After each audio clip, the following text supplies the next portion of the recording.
Hey everybody, it's Mr. Blue. I just finished watching the first two seasons. If there's likely gonna be more. The show's doing pretty well from what I've heard and read of the anime known as The World God Only Knows. It's an interesting, very interesting anime. The story is really unique, actually, which might be why that might be why the rumors and everything that it's been doing well and being very popular are coming from.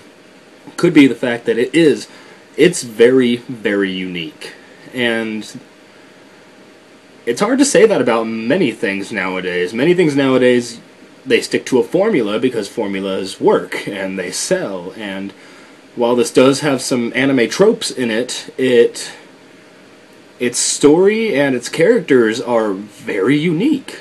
Very, very unique. Alright, so basic premise of the show. There's a guy who is obsessed with dating sim games. For those of you who don't know, those are visual novels, pretty much, is another thing they're called. Basically, it's a RPG-esque game, not like Final Fantasy, more like the social aspect of Persona 4, wherein the main goal is to woo and charm and make a girl in the game fall in love with you. Or guy, because there are some sims out there for females, or gay dudes. But this guy is obsessed. He's not only obsessed, he is masterful at dating sims. People on the internet call him the God of Conquest, because it's said that he can conquer any girl in a dating sim anywhere. Although they kind of skip that last part, and they just say he can conquer any girl. Alright. On the other hand, we have the world of demons in hell and everything. And they've reformed. It's no longer like, screaming and death and all that. It's got society now, and certain demons have gained intelligence, and they've created their own little society down there. However, there were some ancient demons that had never gotten out of a beastly form that were called loose souls, and they've escaped, and so a bunch of these demons go to a training school and whatnot, pretty much, to become loose soul hunters. They go up into the real world and track down and capture loose souls to bring back and contain in hell. And the main demon in the show is this girl named Elsie. She's very ditzy, very, very, very ditzy, but very funny and a lovable character. She's got a lot of heart to her, especially in contrast to the dude. She catches wind of this rumor about this God of Conquest who can conquer any girl, and thinks this could work, because the loose souls, what they do is they find people who have emptiness in their hearts, and they attach themselves to that emptiness and pretty much push the person, whatever the person feels down about or whatnot.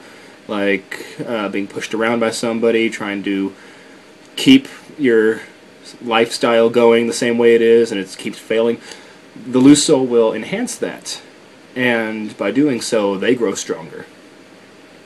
Now, she hears about this God of Conquest, and she knows that a lot of loose souls target girls up there and go into the girls' hearts and pretty much feed off of their negative energies and whatnot. So she says, this guy can help, because the way to get a loose soul out of somebody is to pretty much open their heart, kind of, in a way. Not like rip them out and all that. More like you have to get them to understand and pretty much fill that empty void in their heart in order for the loose soul to not be able to grip on, and once they lose grip, they'll be forced out, and then you can capture them. So she sends this guy a message on his little PSP, which it's not called a PSP, they call it something else. It's like PS3 or PST or something. I don't know. That sounds weird. It's very this show has a lot of plugins like that where that's a PSP, but they're not calling it a PSP. I think it's like a PFP. A PFP is what I think it was.